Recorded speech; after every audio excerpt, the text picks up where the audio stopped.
Hello friends! Today I will show you how to decrease using some very common basic stitches. While increasing is very straightforward, decreasing may look a little tricky.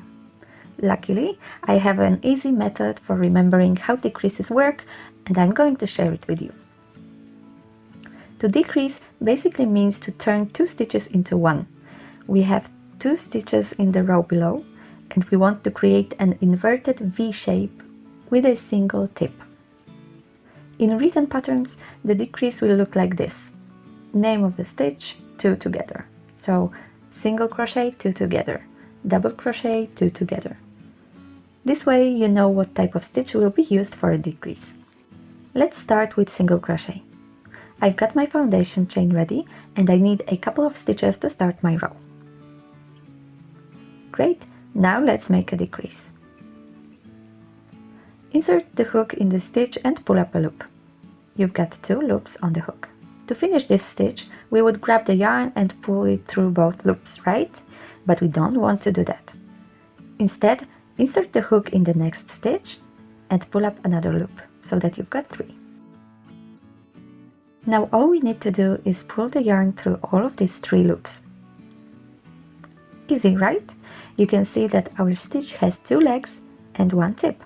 So we successfully turned 2 stitches into 1.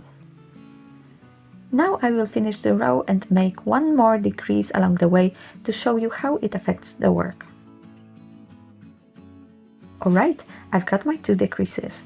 Can you see how it bends the row upwards? Decreases bend the row in the opposite direction than increases. Next up is half double crochet. I've got half a row of these stitches and I'm ready to decrease. Half double crochet requires 3 moves: 1 yarn over, pulling up a loop from the base stitch, and then leading the yarn through all 3 loops on the hook. To decrease, we have to stop before the last step, exactly when you have 3 loops.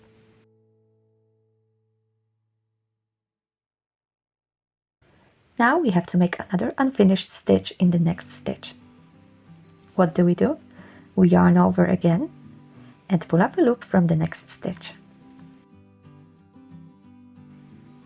Now we have 2 unfinished half double crochets and 5 loops on our hook. All we need to do now is to lead the yarn through all 5 loops at once.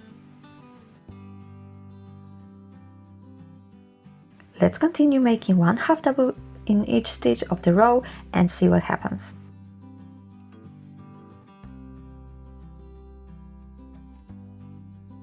No surprise here, the whole row bent upwards again.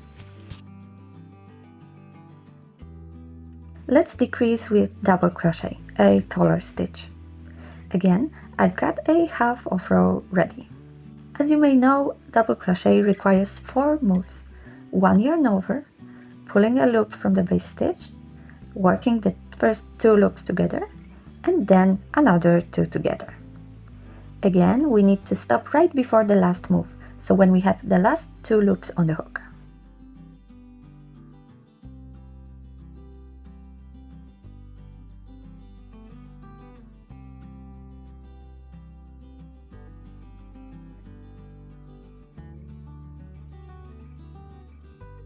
We leave this unfinished stitch for now and start another one.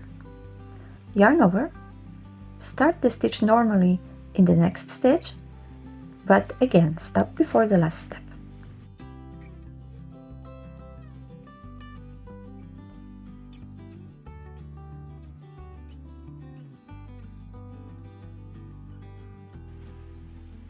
When you have 3 loops on the hook, lead the yarn through all of them.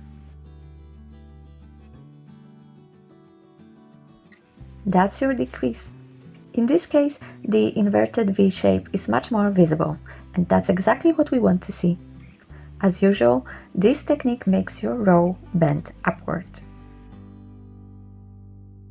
The last technique in this tutorial will be treble crochet, which is one of the taller stitches.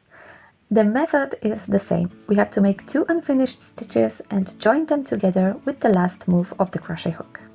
With this stitch, we need 2 yarn overs, which we then work 2 by 2. Again, I stop before finishing the last 2 loops.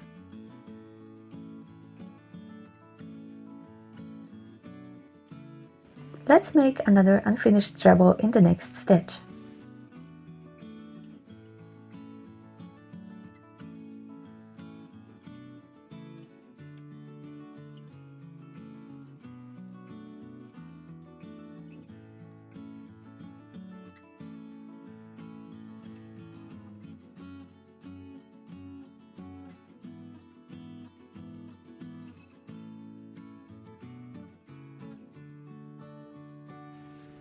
When I've got 3 loops on my hook, it's time to join them. Lead the yarn through all 3 loops at once. The result, again, is an inverted V shape and a bent row. I hope that now you feel confident in decreasing. It's enough to remember one thing: always stop before the last move. Sometimes this will include keeping the yarn overs on the hook, like in half double crochet, and sometimes not having any, as in single crochet. Thanks for watching. If you liked this video, please give it a thumbs up and subscribe to my channel.